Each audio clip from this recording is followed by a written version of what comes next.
మనందరి ప్రీతమ నాయకులు యువగలం రథసారథి యువత ఆశాజ్యోతి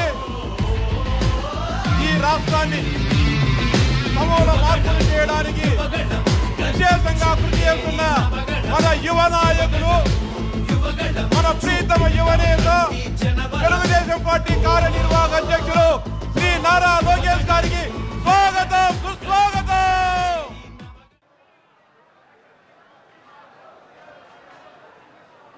ఎన్టీఆర్ ఎన్టీఆర్ ఎన్టీఆర్ ఎన్టీఆర్ నాటి పాలకులు రాయలసీమ మీద విశ్వం చెంపితే నాది మిషన్ రాయలసీమ అంటూ పారిశ్రామికంగా సాగునీటి పరంగా వ్యవసాయ పరంగా సంక్షేమ పరంగా రాయలసీమ ముద్దు బిడ్డగా రాయలసీమ ప్రాంత సర్వతోముఖాభివృద్ధి కోసం నిరంతరం కృషి చేస్తూ అదేవిధంగా నాటి పాలకులు ఉపాధ్యాయులను బ్రాంతి సభల దగ్గర విధులకు పెడితే కాదు నేను సింగపూర్కు పంపించేసి ఈ రాష్ట్ర విద్యా వ్యవస్థనే సమూలంగా మార్పు చేస్తానని చెప్పి నిరూపించి ఈరోజు భారతదేశమే ఆంధ్రప్రదేశ్ విద్యారంగం వైపు చూసే విధంగా చేస్తున్న మన తెలుగుదేశం పార్టీ కార్యనిర్వాహక అధ్యక్షులు రాష్ట్ర మానవ వనరుల శాఖ మంత్రివర్యులు మనందరి ప్రియతమ నాయకులు గౌరవనీయులు శ్రీ నారా లోకేష్ గారిని మనందరిని ఉద్దేశించి ప్రసంగించవలసిందిగా సాదరంగా ఆహ్వానిస్తా ఉన్నాం.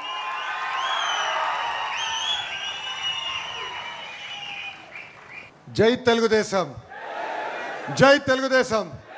చంద్రబాబు నాయుడు గారి నాయకత్వం, చంద్రబాబు నాయుడు గారి నాయకత్వం.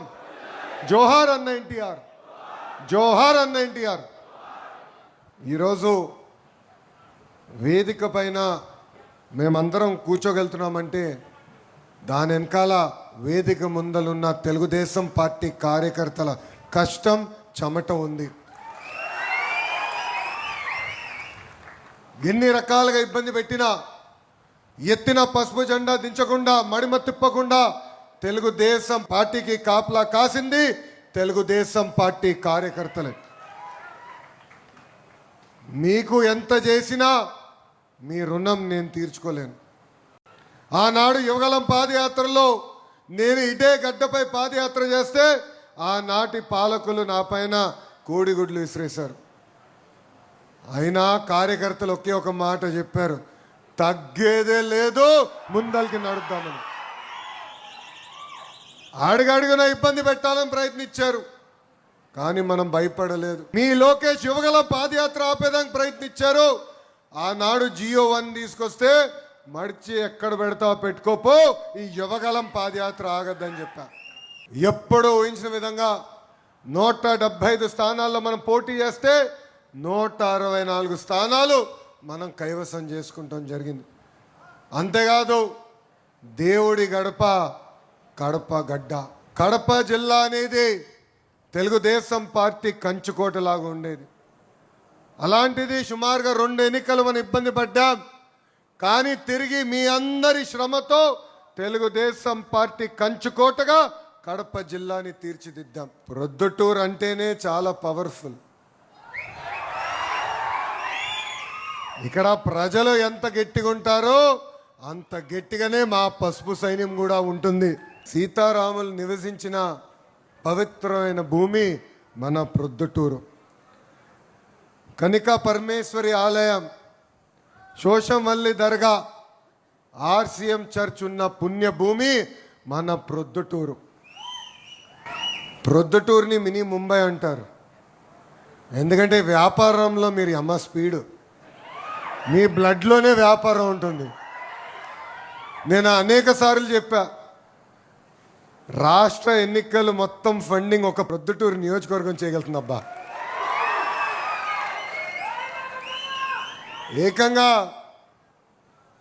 బంగారం వ్యాపారంలో కూడా మీరు నంబర్ 1. ఏ వ్యాపారం మీరు వదిలిపెట్టరు, అనుకుంటే చేసి తీరుతారు. ఆ పట్టుదలనే ప్రొద్దుటూరుకి పునాది అని ఈ సభాముఖంగా చెప్తున్నా. ఇప్పుడు రాయలసీమని గోల్డ్ హబ్గా చంద్రబాబు నాయుడు గారు మార్చుతున్నారు. మనం చూసాం, జొన్నగిరి స్వర్ణగిరిగా మారింది. అక్కడ ఏకంగా ఈరోజు బంగారం తయారు చేసుకునే పరిస్థితి ఎన్డీఏ ప్రభుత్వానికి వచ్చింది. తెలుగుదేశం పార్టీ ఆవిర్భావం తర్వాత 4 సార్లు ప్రొద్దుటూరు నియోజకవర్గం గెలుస్తాం జరిగింది. ప్రతిపక్షంలో ఉన్నా అధికారంలో ఉన్నా ఎప్పుడూ ప్రొద్దుటూరిని అభివృద్ధి చేసిన వ్యక్తి మన నాయకుడు చంద్రబాబు నాయుడు గారు. ప్రొద్దుటూరిని ముందలు తీసుకెళ్ళాలి, అన్ని రంగాల అభివృద్ధి చేయాలి లక్ష్యంతో ఆనాడు మన అడుగులు వేస్తూ వెళ్ళాం. మీరందరూ ఒకటే గుర్తుపెట్టుకోవాలి, యువగలం పాదయాత్రలు నేను చెప్పా, రాయలసీమకి క్యాన్సర్ గడ్డ లాంటి వ్యక్తి జగన్మోహన్ రెడ్డి అని. 5 సంవత్సరాల అధికారంలో ఉన్నాడే, కనీసం ఒక్క పరిశ్రమను తీసుకొచ్చాడా? ఒక్క పరిశ్రమ చేత ఎక్స్పాన్షన్ చేపించాడా అని అడుగుతున్నా. ఏమనంటే రాయలసీమ బిడ్డ అంటాడు. ఎంత అన్యాయం ఒక్కసారి ఆలోచించాను. ఆనాడు బ్రాహ్మణి స్టీల్ అనే ఒక కంపెనీ తీసుకొచ్చాడు.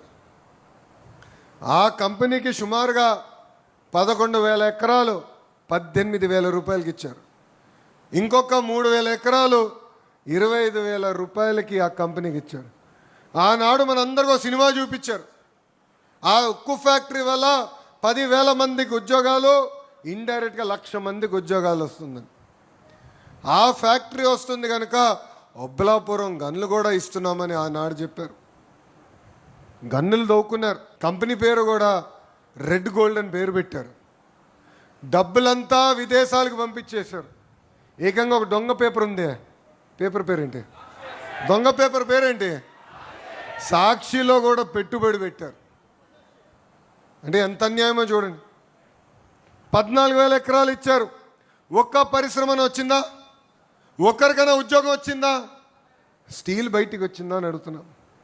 అదే మనం కష్టపడి ఈరోజు పరిశ్రమలు తీసుకొస్తే ఆ పార్టీలో ఒక జంపింగ్ జపాంగ్ ఉన్నాడు. ఎవడో మీకే బాగా తెలుసా బా, మన దగ్గర నుంచే పోయినాడు, అన్నీ అనుభవించి పోయినాడు జంపింగ్ జపాంగ్.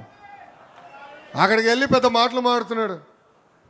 అయా నువ్వు ఇన్ని మాటలు మాడుతున్నావే, మీ నాయకుడిని ముందల ప్రశ్నించు, 5 సంవత్సరాలు కడప జిల్లాకి పీకింది ఏంటని అడుగుతున్నా. చివరికి పులివెందలో కూడా నీళ్ళిచ్చింది మన నాయకుడు చంద్రబాబు నాయుడు గారు. వాళ్ళు మాటలు మాడుతారు. సోలార్ కంపెనీ తీసుకొస్తే ఏదో అన్యాయం జరిగిందంటారు. దాల్మియా సిమెంట్స్ ఎక్స్పాన్షన్కి తీసుకొస్తే ఏకంగా ఆ ఊర్లని తిరిగి మీరు అంగీకరించదని చెప్తారు.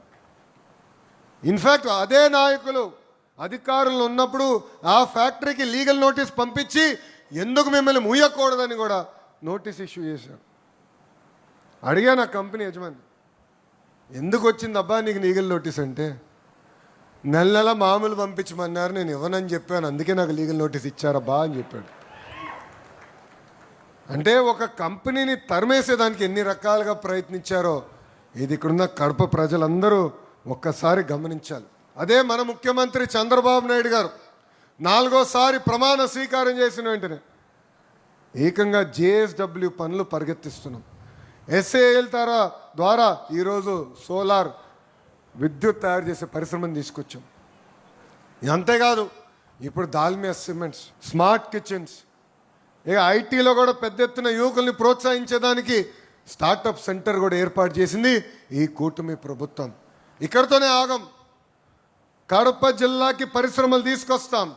హార్టికల్చర్లో కూడా పెద్ద ఎత్తున ప్రోత్సహించే బాధ్యత మనం తీసుకుంటామని ఈ సభాముఖంగా మీ అందరికీ తెలియజేస్తున్నాం. గొడ్డలి పార్టీ అధికారంలో ఉన్నప్పుడు ప్రొద్దుటూరు నియోజకవర్గంలో ఏం జరిగిందో ఒక్కసారి మనం అందరం గమనించాలి. ఎందుకంటే మనం కూడా మర్చిపోతాం. ఈరోజు పోలీస్ సోదరులందరూ సెల్యూట్ కొట్టినప్పుడు కష్టకాలాలు మర్చిపోతాం. నాకు ఇప్పుడు కూడా గుర్తుంది, ఆనాడు చంద్రబాబు నాయుడు గారిని ఇంటి నుంచి బయటికి రానిలేదు. ఏ గేట్ల దగ్గర అయితే ఈరోజు సెల్యూట్ కొడుతున్నారో ఆ గేట్లకి తాళ్ళు కట్టించారు జగన్. మన నియోజకవర్గానికి చెందిన మన నాయకుడు నందన్ సుబ్బయ్యని ఎంత కిరాతకంగా చంపేశారో మనందరం చూసాం. ఆ కుటుంబానికి అండగా నిలబడింది తెలుగుదేశం పార్టీ. ఆ పిల్లల్ని ఈరోజు కూడా చదివిస్తుంది మన తెలుగుదేశం పార్టీ.